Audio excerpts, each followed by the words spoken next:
সামান্য একটি বিড়িকে কেন্দ্র করে ঘটে গেল এক ভয়াবহ পিতৃহত্যার মতো ঘটনা।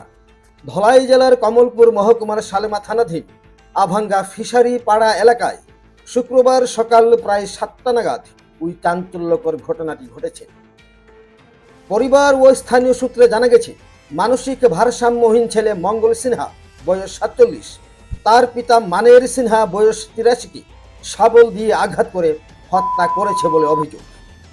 সূত্র প্রকাশ, আজ সকালে বাবার বিড়ির প্যাকেট থেকে কয়েকটি বিড়ি নেওয়াকে কেন্দ্র করে বাবা ছেলের মধ্যে বচসা শুরু হয়।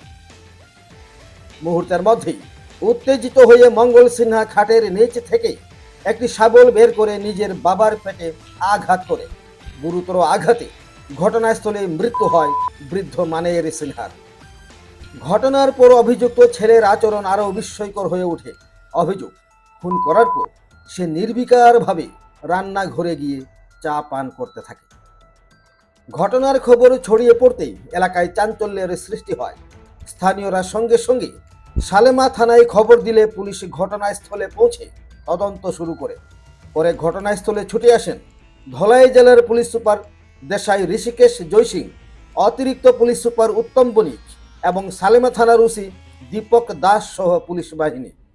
পুলিশ মৃতদেহটি উদ্ধার করে ময়না তদন্তের জন্য হাসপাতালে পাঠায় এবং অভিযুক্ত ছেলেকে আটক করে জিজ্ঞাসাবাদ শুরু করেছে। ওই মর্মান্তিক ঘটনাকে কেন্দ্র করে পুরো এলাকায় শোক ও আতঙ্কের ছায়া নেমে এসেছে বলে জানা গেছে। तो आज अवंगा फिशरी पारा में एक घटना हुआ है। एक मोनिश सिन्हा नाम का 81 ईयर्स ओल्ड एक आदमी को उसके ही बेटे ने मंगल सिन्हा, एज है उसका अराउंड 45 ईयर्स का, आपस में कुछ आज सुबह 7 बजे के करीब एक झगड़ा हुआ था। उसके चलते ही उसने उन पर अचानक से हमला कर दिया और उनके पेट में वार करके उनको